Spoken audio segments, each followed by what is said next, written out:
Terima kasih pemirsa, Anda masih menyaksikan Kominfo Newsroom. Pemirsa, Indonesia disebut sebagai salah satu negara yang rawan terjadinya bencana. Berada di kawasan Ring of Fire merupakan salah satu alasan mengapa di Indonesia sering terjadi bencana. Namun, pemerintah juga terus melakukan berbagai upaya penanggulangan pengurangan risiko bencana dan masyarakat diberikan sosialisasi untuk sadar terhadap bencana tersebut. Namun di sisi lain ada hadir berbagai relawan terhadap bencana yang ada di Indonesia.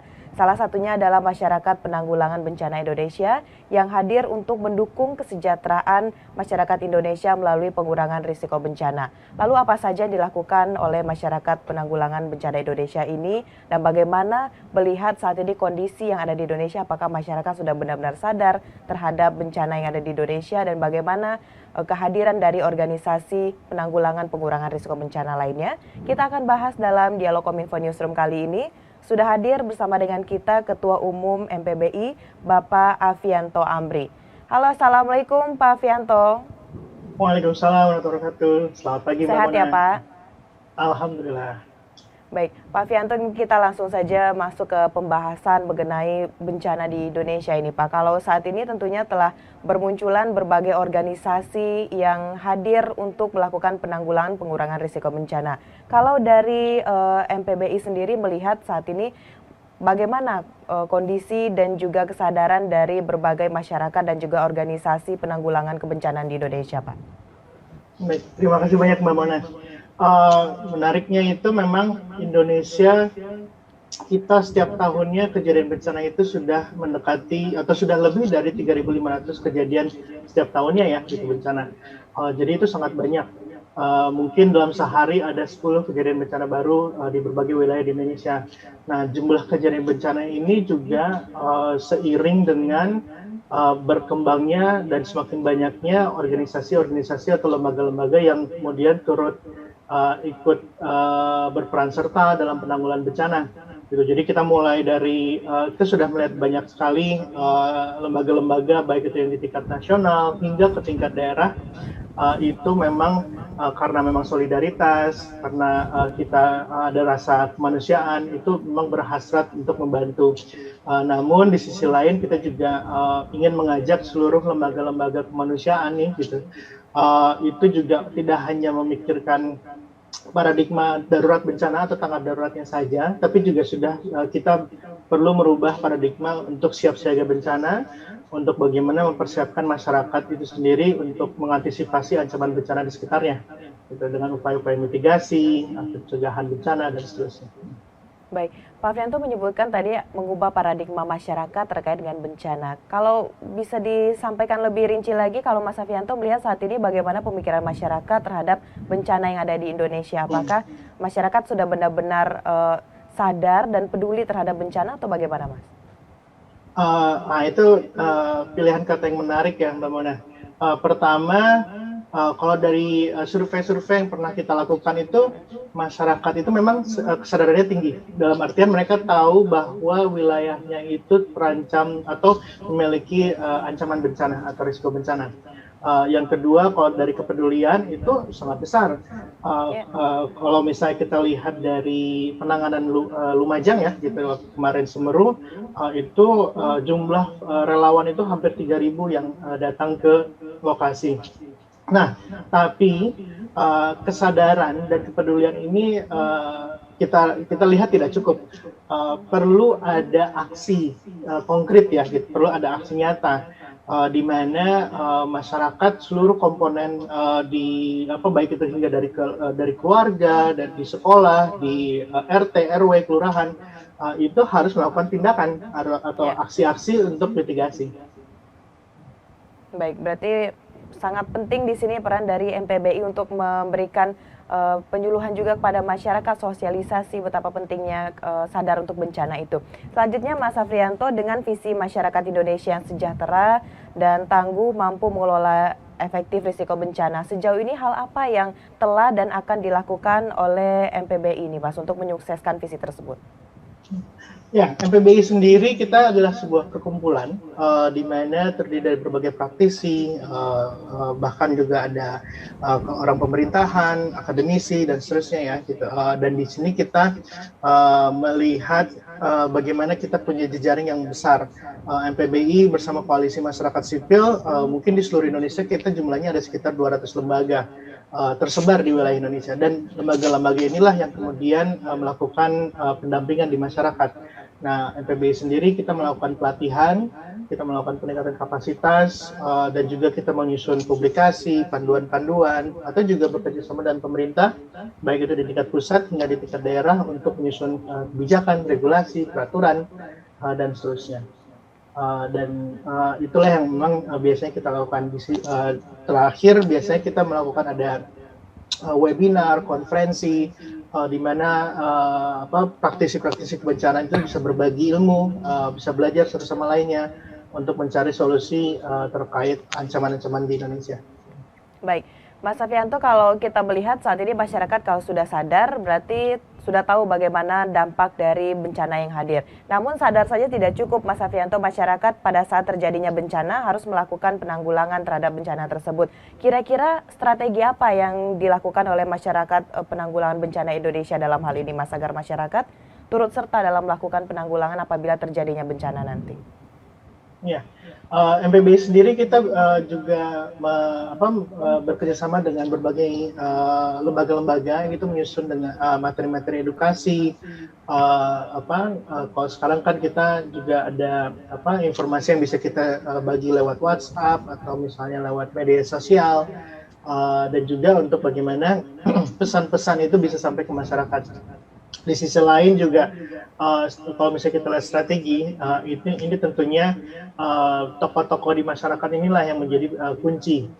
Tokoh masyarakat itu bisa dari mulai kepala daerah, atau lurah, camat, atau kemudian kepala sekolah, atau bahkan kepala keluarga ya gitu. Atau juga ibu-ibu yang kemudian mulai melakukan edukasi siap siaga bencana. Tadi saya bilang bahwa orang-orang itu sebenarnya sudah sadar bahwa mereka berada di wilayah yang ancaman bencana gitu, tapi mengetahui apa yang harus dilakukan sebelum, saat, dan sesudah, bagaimana cara evakuasi, kemana mereka harus evakuasi, nomor telepon penting. Nah, ini informasi-informasi inilah yang terus kita sosialisasikan gitu ya, baik itu di sekolah-sekolah, komunitas-komunitas, dan di berbagai kesempatan di mana kita bisa menyampaikannya.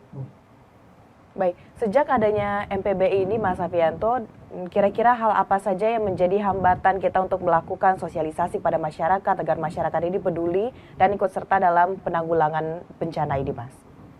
Ya, MPBI itu sudah berdiri dari sejak tahun 2003, jadi kita sudah hampir 20 tahun berada di Indonesia, dan salah satu hasil yang dikeluarkan adalah sebenarnya Undang-Undang Penanggulangan Bencana yang dihasilkan di tahun 2007. Nah, tapi kalau kita melihat yang bisa kita lakukan, yang tantangan yang ada itu adalah bagaimana edukasi siap siaga bencana itu bisa dilakukan secara masif dan juga bisa secara terstruktur gitu ya, sehingga bisa dijangkau oleh seluruh warga di wilayah Indonesia ya. Di sisi lain juga kita harus melihat bahwa banyak wilayah Indonesia yang terpencil, terluar, dan mereka juga sangat rentan ya gitu. Dan kita sebagai negara kepulauan juga punya tantangan tersendiri bagaimana informasi dan edukasi itu bisa sampai ke masyarakat kepulauan dan pesisir, misalnya bahaya tsunami gitu misalnya. Atau bagaimana juga informasi ini juga bisa sampai ke teman-teman atau saudara-saudara kita yang penyandang disabilitas atau juga anak-anak. Nah, semua hal ini perlu produk informasi yang tepat sasaran, perlu informasi yang mudah dan simpel untuk dimengerti, sehingga seluruh komponen masyarakat itu bisa melakukan aksinya. Baik, kalau berbicara mengenai masyarakat dan kita telah melakukan sosialisasi yang seperti Mas Safianto sampaikan tadi, memang ada hambatan-hambatan di dalam melakukan proses tersebut. Namun kalau saat ini dukungan dari pihak-pihak lainnya seperti pemerintah itu seperti apa, Mas? Nah, kita melihat memang kapasitas baik itu dari pemerintah pusat atau pemerintah daerah itu beragam ya gitu. Ada yang daerah-daerahnya yang sangat peduli gitu ya, atau sangat gencar untuk mensosialisasikan siaga bencana, kayak misalnya di daerah-daerah di Aceh, Yogyakarta, Sumatera Barat, Sulawesi Tengah. Dan kalau misalnya kita lihat apa kesemiripannya, itu adalah daerah ini yang sudah pernah terkena bencana besar gitu. Nah, tentunya pertanyaan di benak kita itu sebenarnya bukanlah apakah akan terjadi bencana gitu, tapi lebih ke kapan bencana ini terjadi gitu. Jadi bukan suatu suatu yang kira-kira akan terjadi atau tidak. Nah, sehingga tantangan kita itu sebenarnya adalah di wilayah-wilayah yang belum pernah terjadi bencana. Bagaimana kita bisa merubah mindset-nya, dan ini juga harus peran serta dari seluruh komponen masyarakat kembali ya gitu, baik itu tidak hanya pemerintah tapi juga bagaimana dari swasta, dari media, dari tokoh agama, dari pendidikan dan seterusnya. Nah ini seperti kayak misalnya kita belajar dari pandemi COVID, Mbak Mona. Pandemi COVID itu kita kan mengajari protokol kesehatan, semua orang ngomong tentang protokol kesehatan. Bagaimana kita juga bisa melihat bahwa cara untuk menyelamatkan diri dari gempa itu adalah berlutut, berlindung, bertahan. Itu harus masuk ke semua benak di orang di Indonesia ya gitu. Kalau misalnya kita berada di pantai dan terasa gempa, kita harus tahu bagaimana kita cara evakuasi, apakah itu evakuasinya vertikal ke atas atau kita evakuasi horizontal menjauhi pantai gitu. Nah, opsi-opsi inilah dan juga informasi inilah yang harus masuk, sehingga ini harus dilakukan oleh semuanya ya gitu. Ini tanggung jawab kita semua. Baik, tentunya apapun halangannya dari masyarakat penanggulangan bencana Indonesia terus melakukan berbagai hal agar pesan-pesan yang ingin kita sampaikan kepada masyarakat ini dapat terrealisasikan. Mas Safianto, dengan perkembangan dari teknologi yang ada saat ini, bagaimana kita memanfaatkannya atau bagaimana MPBI memanfaatkan teknologi yang ada untuk dapat menyampaikan kepada masyarakat mengenai kebencanaan ini, Mas? Nah, itu menarik sekali ya.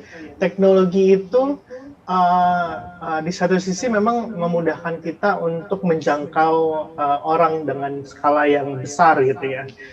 Sekali klik kita udah bisa ngirim ke 200 orang di WhatsApp gitu misalnya, atau mungkin ribuan gitu dengan followers kita misalnya di Twitter dan media sosial lainnya gitu. Nah ini juga kita lihat sebagai potensi yang sangat bagus ya gitu. Bagaimana pesan-pesan ini bisa terus secara konsisten dan juga diberikan secara kembali ya gitu, yang mudah dicerna, mudah dipahami gitu.